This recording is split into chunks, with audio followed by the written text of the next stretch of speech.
مریم باجی کا احترام ضروری ہے، لیکن ہماری ماؤں کا احترام ضروری نہیں ہے۔ بشرا بی بی کسی کی ماں نہیں ہے، کسی کی بیوی نہیں ہے، اس ملک کی بیٹی نہیں ہے۔ ان کے بارے میں عورت کارڈ کام نہیں آنا، اپنے بارے میں آنا ہے۔ مریم باجی سے کسی نے یہ پوچھنا ہے کہ عورت کارڈ ہمیشہ آپ کے لیے ہے، یہ یہودی کارڈ ہمیشہ آپ کے لیے ہے، یہ لوگوں کے غیر ملکی ایجنٹ ہونا کارڈ ہمیشہ آپ کے لیے ہے؟ پھر آڈیوز آئیں، آپ نے دیکھا ہمارے عورتیں ہمارے معاشرے میں، میں مریم بی بی سے یہ بالکل اگری کرتا ہوں کہ ہمارے یہاں بڑا احترام رکھنا چاہیے، لیکن جس طرح کی باتیں صحافیوں کے بارے میں آڈیوز میں مریم بی بی کی آئیں، ہماری عورتیں یہ باتیں بھی نہیں کرتی۔ پھر آڈیوز میں جس طریقے سے انہوں نے اپنے داماد کے لیے سفارش کر کے بار بار کہتے ہیں کہ ہماری حکومت میں امپورٹ تب تک ہوا جب تک کشمیر کو ایک زندہ لاش بنانے کی ناکام کوشش میں ہندوستان نے جب تک اسے بڑی جیل نہیں بنایا تھا تو بالکل امپورٹ جائز تھی، سب نے منگوایا ہوگا، آپ کے داماد نے بھی منگوایا۔ جب انہوں نے کشمیریوں کے ساتھ کیا، اور وہ آپ ہی کھول کے گئے ہوئے تھے، وہ امپورٹ ہم نے نہیں کھولی تھی، جب کشمیریوں کے ساتھ وہ کیا گیا تو ہم نے بند کر دیا۔ اب آپ اپنے چچا سے کرپشن کے تھرو وہ ایک پلانٹ منگوانا چاہتی ہیں، اور سب نے آڈیو سن لی، اور باہر آپ سفید جھوٹ بول رہی ہیں، اور آپ کے چچا بھی جھوٹ بول رہے ہیں کہ مجھے کوئی سفارش نہیں کی۔ باہر آپ کہتی ہیں کہ جب پیٹرول بڑھتا ہے تو نواز شریف صاحب غصے سے اٹھ کے چلے جاتے ہیں، اور میں کسی ایسے فیصلے کو انڈورس نہیں کرتی۔ آپ اپنے چند لوگوں سے ٹویٹ کراتی ہیں، اور ان کے اوپر آپ خود سے ٹویٹ کرتی ہیں کہ میں اس فیصلے کے ساتھ نہیں ہوں، اور آپ کی آڈیو میں صاف پتہ چل رہا ہے کہ آپ اپنے چچا کو کہہ رہی ہیں کہ بڑھا دیں قیمت، کوئی مسئلہ ہی نہیں ہے۔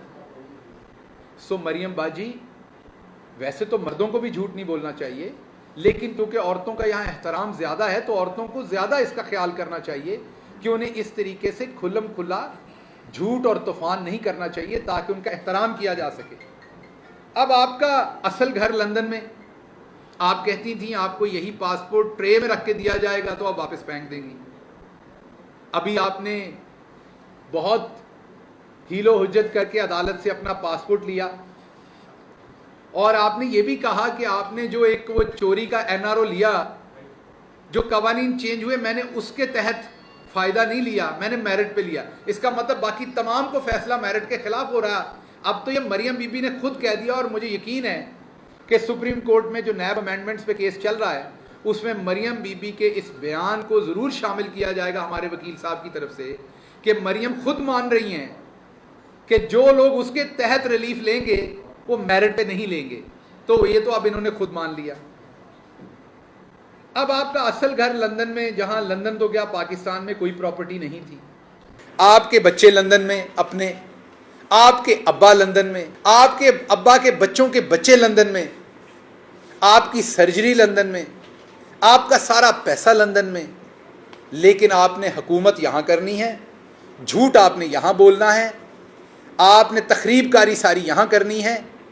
اور اگر کوئی پولیس والا، وہ حسن تھا بھائی سیالکوٹ میں، جسے شاباش دیتی تھی جب انہوں نے سیالکوٹ کے اندر ہمارے ورکرز پہ تشدد کیا، آپ بتائیں ہمارے کسی زمانے میں ہوا؟ میں پہلے دن سے کہہ رہا ہوں، کل پرسوں شیخ صاحب نے، ہمارے بڑے اہم لیڈر ہیں سندھ سے، انہوں نے ایک تصویر شیئر کی جو رانا ثناء اللہ صاحب کی تھی، جب ان پر بہت تشدد ہوا اس سے اور اس کے بعد، اور ایک اس کے اوپر جملہ کیا، مجھے ذاتی طور پر پسند نہیں آیا۔ میں اس پہ پہلے ٹویٹ کرنے لگا، پھر میں نے کہا وہ اور بڑھے گا ٹویٹ، میں نے نہیں کیا، لیکن جب مجھے حلیم عادل ملیں گے میں انہیں کہوں گا تشدد ہمارے کسی اپنے پہ، اور یہ میری پہلے سے مظفر گڑھ میں بھی میری یہی سٹیٹمنٹ تھی، میری یہاں ہائی کورٹ کے سامنے بھی یہی سٹیٹمنٹ تھی جب میرے پہ حملہ کیا گیا تھا، میری اسلام آباد ہائی کورٹ کے باہر بھی آج سے 6 مہینے پہلے یہی سٹیٹمنٹ تھی، میری پچھلے ویلاگ میں بھی یہی سٹیٹمنٹ تھی، میری ایک ہی سٹیٹمنٹ ہے جب ان پہ تشدد کیا گیا۔ یہ بھی عورت ہیں، بلکہ نانی اور دادی ہیں، آپ کو تو کئی دفعہ غصہ لگ جاتا ہے یہ رشتہ آپ کو کہیں، ان کو بڑا اچھا لگتا ہے جب ہم یہ کہتے ہیں۔ یہ بھی عورت ہیں، جیسے آپ نے ان کی تصدیق کرنے کی کوشش کی تھی، گاڑی کے شیشے توڑے تھے، مارا تھا، ان کے ساتھ بھی عورتیں تھیں۔ تو مریم باجی، اگر آپ نے عورتوں کا احترام کرنا ہے تو اس کی سب سے بڑی ذمہ داری اب آپ پہ عائد ہوتی ہے۔ اس کی وجہ یہ ہے کہ آپ کے دادا سے لے کے آپ کے والد تک عورتوں کی تضحیق کرتے آئے ہیں، یہ کلچر آپ کے خاندان نے دیا ہوا ہے۔ کوئی بات نہیں, صبح کا بھولا شام کو گھر آ جائے تو اس کو بھولا نہیں کہتے. آپ کو ابھی بھی اس کے اوپر یو ٹرن لینا چاہیے, ری تھنک کرنا چاہیے آپ کو. اور جو آپ بشرا بی بی کے بارے میں آپ اور آپ کی پارٹی مغلظات فرماتے رہے ہیں, آپ کو وہاں سے ڈپارچر لینا چاہیے. ہم ابھی بھی آپ کی ماں کو اپنی ماں کہہ رہے ہیں. ہم ابھی بھی کلثوم نواز صاحبہ کے لیے جب وہ زندہ تھی تب بھی اچھے کلمات کہتے ہیں, جب وہ اس جہان سے چلی گئی تب بھی اچھے کلمات کہتے ہیں. آپ کو یہ کرنا پڑے گا. مجھے پتا ہے آپ کے لیے مشکل ہے, آپ کی بنیادی فکر سوچ جو ہے اس میں یہ چیزیں شامل نہیں ہیں, لیکن کوشش کیجئے. اگر آپ نے واقعی عورت کارڈ کھیلنا ہے تو دو کام کیجئے اپنی فیملی میں. سب سے پہلے تو جنید کو یہ بتائیے کہ اس نے اگلی پیڑھی میں اب عورتوں کا احترام کرنا ہے, کیونکہ آپ کے شوہر بھی لوگوں کی عورتوں کے بارے میں کبھی سوئمنگ پول کے معاملے بتاتے ہیں, کبھی وہ کہتے ہیں باتھ روم میں کیمرہ لگایا ہوا تھا, کبھی کہتے ہیں بیڈ روم میں کیمرہ لگایا ہوا تھا. تو وہ بھی ڈھیلے ہیں اس سلسلے میں. تو اب آخری امید جنید رہ گیا ہے آپ کے خاندان میں ہماری. آپ جنید کی اب تربیت کریں, وہاں جا رہی ہیں وہ وہیں ہیں, پولو کھیلنے کے ساتھ ساتھ اسے اسی پولو گراؤنڈ کی سائڈ پہ بٹھا کے سمجھائیں کہ بیٹا عورتوں کا احترام کرنا ہے. ہماری پچھلی نسل نے نہیں کیا, تم نے یہاں یو ٹرن لینا ہے اور اس کام کو توڑنا ہے, اور اگلی نسل نے عورتوں کا احترام. اس طرح کی عورتیں جنہوں نے ہزاروں زندگیاں بچائی ہوئی ہیں, مسیحا ہیں, ڈاکٹر ہیں, یا بھلے گھر میں بیٹھی عورت ہے, عورتیں سب کی عورتیں ہیں, اور ان کا احترام کرنا اور آپ پہ ذمہ داری ہے, کیونکہ آپ کے خاندان نے شروع کی تھی. ہم اس میں وکٹم ہیں. اور دوسرا کام جنید کو کہنا ہے کہ اگر اس نے, کیونکہ شاہی خاندان سے ہے, آپ کے بعد تو ولی عہد آپ اس ملک کا اسی کو بنانا چاہیں گی, تو جب اس مڈل کلاس غلام قوم کے اوپر آپ نے ان کو مسلط کرنا ہے تو ان کو بھی یہ بتا کے کرپشن بھی وہ ضرور کریں گے, اور یہ بھی قومی کھیل ہے آپ کا, قومی مین آپ کا خاندانی کھیل ہے. تو جب وہ کرپشن کریں تو خاندان کی عورتوں کے نام کے اوپر وہ کرپشن نہ کریں, تاکہ ان پر مقدمات نہ بنیں, تاکہ عورتوں کا. آپ کو کیا لگتا ہے جب آپ گرفتار ہوئی ہوں گی تو جس جج صاحب کے سامنے گئیں, جس نے گرفتار کیا, جو اس ٹائم کی حکومت ہوگی, کیا ان کے لیے مشکل نہیں ہوگی وہ سارا کام؟ بہت مشکل ہوتی ہے. میں ابھی اس پروسیس میں سے گزر کے آیا ہوں. میں نے 500 لوگ دیکھے جو وہ کام کر رہے تھے جو وہ نہیں کرنا چاہتے تھے, جو مجھے ہتھ کڑی لگا رہا تھا, اس کا دل نہیں کر رہا تھا, مجھے لگا مجبور تھا وہ. میرے کہنے کی بات آپ کو یہ ہے کہ آپ نے اپنے بیٹے کو کم از کم یہ تعلیم ضرور دینی ہے کہ اگلی دفعہ کرپشن کریں تو عورتوں کے نام پر نہ کریں.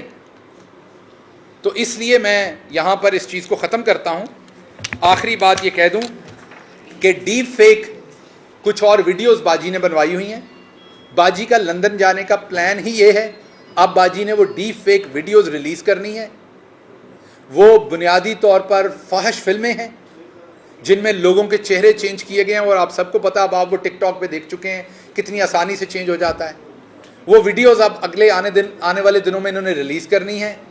یہ سائفر کھیلا گیا پہلے, مریم صاحبہ کے رہائی کو ہٹانے کے لیے اس کو لایا گیا, اب ویڈیوز آئیں گی. اور آخری بات میں آپ سے یہ کر کے پھر میں ڈاکٹر صاحبہ سے گزارش کروں گا, سمندر پار پاکستانی جن کے پاس آپ پہنچے اور پناہ لے رہے ہیں دوبارہ, دوسری بات ہے کہ ان کا بھی احترام کرنا شروع کریں. ان سے ووٹ کا حق بھی چھین لیا گیا. ان کو کہتے ہیں ووٹ ڈالنا ہے تو یہاں آ کے ڈالو. ان سے الیکشن لڑنے کا حق پہلے ہی چھینا گیا ہوا ہے. انہیں غدار سمجھا جاتا ہے. میں اوورسیز پاکستانی ہوں, میں نے یہ سب کچھ فرسٹ ہینڈ فیل کیا ہے. میرے پاس دوہری شہریت نہیں, لیکن گالی کی طرح مجھے بتایا جاتا ہے اس کے پاس دوہری شہریت ہے. میرے پاس نہیں ہے, لیکن ذکر ایسے کیا جاتا ہے جیسے گالی ہو دوہری شہریت لینا. تو اس لیے سمندر پار پاکستانیوں کے ساتھ بھی نون لیگ کو اپنا رویہ ری تھنک کرنا پڑنا ہے. وہ اسی ملک کے شہری ہیں, آپ کے جتنے ہی محب وطن ہیں, اور ان کو آپ جس طریقے سے ڈسگریس کرتے ہیں اور ان سے تمام حقوق چھینے گئے, یہ کسی صورت بھی قابل قبول نہیں ہے.